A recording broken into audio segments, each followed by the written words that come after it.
अगर आपके पास पैसे लगाने के लिए बहुत ज्यादा नहीं है, पर आप एक बिजनेस शुरू करना चाहते हैं, आप अच्छा पैसा कमाना चाहते हैं, तो आप आ सकते हैं होम रिनोवेशन के बिजनेस में। यहां पर आपको अपने पास से पैसे लगाने की जरूरत नहीं है। शुरुआत में थोड़ी सी मेहनत पड़ेगी और फिर आप 1 से 1.5 लाख रुपए तक महीने का कमाना शुरू कर सकते हैं। A to Z चीजें आज की इस वीडियो में हम जानने वाले हैं। इसमें कितना मेहनत करना पड़ेगा, कितनी कमाई होती है, कैसे कमाई होती है, क्या क्या मेथड्स हैं, शुरुआत कहां से करनी होगी, क्यों लोग आपसे काम करवाएंगे, आपके पास कोई एक्सपीरियंस नहीं है तब भी कैसे आपके पास काम आएगा। इसके अलावा यहाँ पर बहुत सारी सिरदर्दी भी होती है। इसमें ऐसा नहीं है कि पैसा आपको फ्री में मिल जाता है, तो क्या क्या सिरदर्दी होने वाली है वो सारी की सारी चीजें भी हम समझेंगे। तो इस वीडियो को लास्ट तक जरूर देखिएगा। हेलो एंड वेलकम फ्रेंड्स, मेरा नाम है अनूप सिंह और आप देख रहे हैं आपका अपना YouTube channel. So let's get started. Basically यहां पर आप रहेंगे एक रेनोवेशन कॉन्ट्रैक्टर, प्रोजेक्ट कोऑर्डिनेटर और मार्केटिंग पर्सन। 3 in 1 होंगे आप। 3 चीजें आपको अकेले को संभालनी होंगी, देखनी होंगी। इस बिजनेस को शुरू करने से पहले आपके पास एक टीम होनी चाहिए। अब टीम को देने के लिए हमारे पास तो पैसे हैं नहीं, तो हम टीम बनाएंगे कैसे? टीम के लिए पैसों की जरूरत नहीं होती है, सिर्फ कॉन्टैक्ट्स की जरूरत होती है। आपको फील्ड में उतरना है और सबसे पहले ढूंढना है आपको एक अच्छा सा इलेक्ट्रीशियन जो पूरे घर का काम कर सके। उस इलेक्ट्रीशियन का नंबर ले लेना है आपको। 1 से 2 इलेक्ट्रीशियन से बात करके रखनी है, उनको बोलना है कि जब काम पड़ेगा तब हम आपको बुलाएंगे। सेम चीज आपको पेंटर के साथ भी करनी है, सेम चीज आपको राजमिस्त्री के साथ भी करनी है, सेम चीज आपको कारपेंटर के साथ भी करनी है। ये सारे के सारे लोग मिलकर बनाएंगे एक पूरी की पूरी टीम, और यही टीम मिलकर करती है होम रिनोवेशन का काम। हो सके तो पीवीसी और पीओपी वाले से भी बात करके रखिए, क्योंकि अलग अलग डिजाइन्स होते हैं जिनमें पीवीसी और पीओपी फॉल सीलिंग का काम भी काफी ज्यादा रहता है, तो उनकी जरूरत भी आपको पड़ेगी।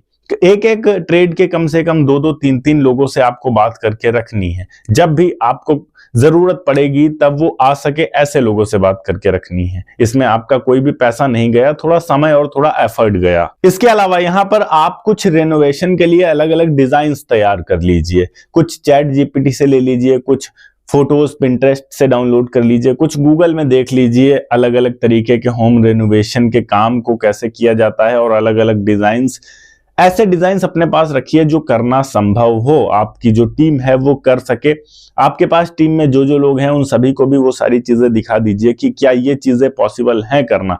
अगर पूरी तरीके से वो चीजें करना पॉसिबल हो तो उन डिजाइन्स को आप अपने कैटलॉग में शामिल कर लीजिए। अब आपके पास एक प्रॉपर कैटलॉग है जिसमें अलग अलग प्रकार के डिजाइन्स हैं, आपके पास एक पूरी टीम है। अब जरूरत है आपको काम की। अब काम हमें मिलेगा कहां से? सबसे पहली चीज तो आप सोसाइटी वगैरह में अपने बैनर पोस्टर लगवा सकते हैं। होम रिनोवेशन के लिए कांटेक्ट करें, सोसाइटी के वॉचमैन से आप बात कर सकते हैं, सोसाइटी में जाकर वहां के जो चेयरमैन हैं उनसे बात कर सकते हैं। इसके अलावा जो भी बिल्डर हैं, कॉन्ट्रैक्टर हैं, डीलर हैं, उन सभी से आप बात कर सकते हैं कि कोई भी घर अगर वो बिकवाते हैं पुराना, जो भी कस्टमर खरीदने वाला होता है उसको अगर रिनोवेशन की जरूरत पड़ती है, ऐसा कस्टमर को लगता है कि हम रिनोवेशन भी कराएंगे इस घर में, तो वो हमसे करा सकते हैं। ये सारी की सारी सर्विसेस आप दे सकते हैं उनको।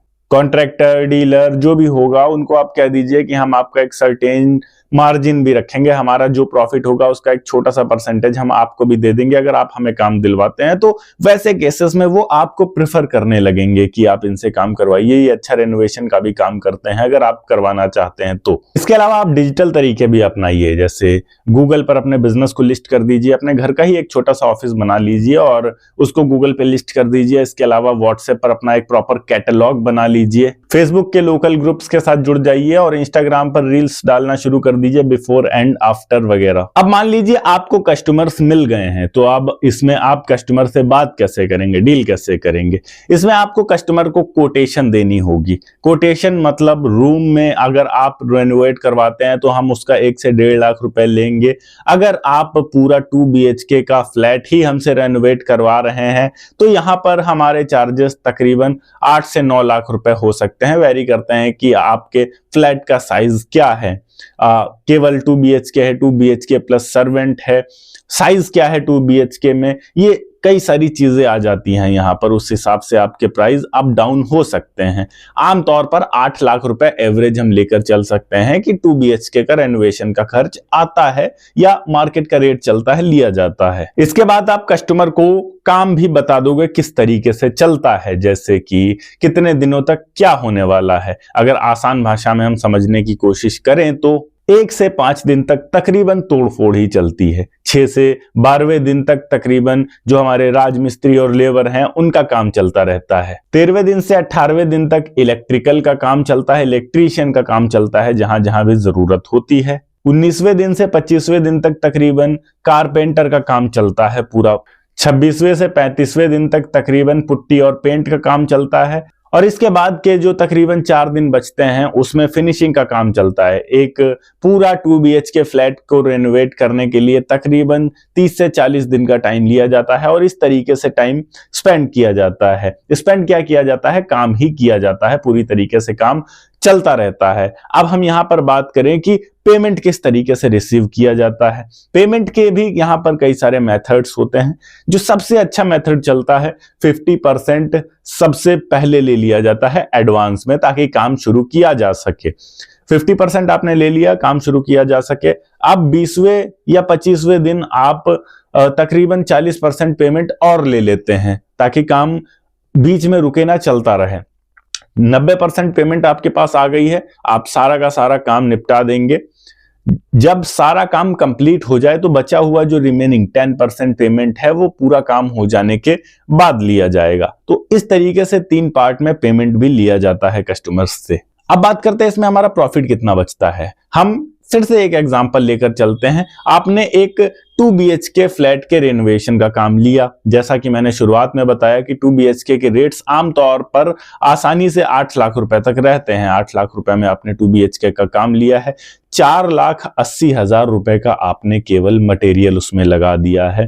तकरीबन 2,20,000 रुपए का आपका लेबर कॉस्ट आया है। जितने भी टीम है आपके पास उनका खर्च लगा है। 40 दिन तक काम अगर लगातार चला है, हाईएस्ट से हाईएस्ट भी उन्होंने चार्ज किया है, तब भी तकरीबन 2,20,000 उसका मान लेते हैं। 7 लाख रुपए आपके पूरे के पूरे लग गए। अब इसमें आपको जो बचत हुई वो तकरीबन 1 लाख रुपए हुई। और अगर आप 30 से 40 दिन के अंदर 1 लाख रुपए कमा भी रहे हैं तो ये कहाँ गलत है। अगर अच्छे से अच्छा काम आप करके दे रहे हैं, ये तब का है। हाँ, कई जगह बजट थोड़ा जो भी रिनोवेशन करवाने वाले होते हैं उनका कम भी रहता है, तो आप उस हिसाब से काम करके दे सकते हैं। सस्ता काम भी आप करके दे सकते हैं। ऐसा तो नहीं है कि आप हमेशा एक्सपेंसिव और महंगा काम ही करते रहेंगे। भाई, अगर कोई पूरा का पूरा घर रेनोवेट करवा रहा है, उसको आप बता दीजिए कि अगर हम इतने रुपए चार्ज करते हैं, अपने हिसाब से चार्ज करते हैं, तो जो भी चीजें होंगी वो हम बिल्कुल प्रीमियम क्वालिटी के लगवाएंगे। अगर आप हमसे रेट्स कम करवाएंगे तो जो फिर क्वालिटी होगी, ब्रांड्स होंगे प्रोडक्ट्स के, वो सारे के सारे हम कम कर देंगे। तो फिर वो क्वालिटी आपको नहीं मिल पाएगी जो आपको मिलनी चाहिए। ये सारी की सारी चीजें आपको पहले एक्सप्लेन कर देनी होंगी, ताकि कस्टमर जो भी होगा, आपका क्लाइंट जो भी होगा, बाद में कोई शिकायत ना कर सके। अब ऐसा भी नहीं है कि ये इतना ज्यादा आसान है, इसमें कई सारी प्रॉब्लम्स भी आती रहती हैं। जैसे सबसे पहली प्रॉब्लम तो यही होती है कि हमारे कारीगर गोला मार देते हैं बीच बीच में। 2 दिन 3 दिन गायब हो गए तो हमारा जो प्रोजेक्ट है वो काफी ज्यादा डिले हो जाता है। कई बार जो हमारा क्लाइंट होता है वही पेमेंट रोक देता है, उस वजह से हमारा काम डिले हो जाता है। उसके चक्कर में हम और दूसरा प्रोजेक्ट नहीं ले पाते हैं, फंसे रह जाते हैं। वो बोलता है आज देंगे सर, कल देंगे, उसका तो लेट हो ही रहा है। उसके चक्कर में हमारा भी कोई काम और नहीं हो पा रहा है। इस चक्कर में कई बार हमारी टीम भी टूट जाती है। कई बार अचानक से मटेरियल महंगा हो जाता है, तो इसमें जो हमारा प्रॉफिट है वो काफी ज्यादा घट जाता है। कई बार मिस्त्री लोग ध्यान नहीं देते हैं तो काम खराब हो जाता है, और जब काम खराब हो जाता है तो फिर हमारे फर्म की बदनामी होती है, आगे काम मिलने में मुश्किल होता है। इसलिए हमेशा खड़े रहकर सामने काम करवाना रहता है। अब कई बार जो फ्लैट रेनोवेशन का काम हम करते हैं या घर रेनोवेशन का काम करते हैं, उसमें से आवाजें काफी ज्यादा आती हैं। और खासकर अगर फ्लैट कर रहे हैं तो एक ही बिल्डिंग में कई सारे फ्लैट्स होते हैं, तो ऊपर नीचे जो फ्लैट्स होंगे उनमें काफी ज्यादा आवाजें जाएंगी, तो वो भी ऑब्जेक्शन कर देते हैं। उस वजह से भी काफी ज्यादा प्रॉब्लम्स को फेस करना पड़ता है हमें। बाकी बिजनेस काफी अच्छा है, काफी अच्छी इसमें अर्निंग भी होती है। अगर वीडियो अच्छी लगी हो तो वीडियो को लाइक करके चैनल को सब्सक्राइब जरूर कर दीजिएगा। मैं मिलता हूं आपको नेक्स्ट वीडियो में एक नए टॉपिक के साथ। तब तक के लिए जय हिंद, वंदे मातरम।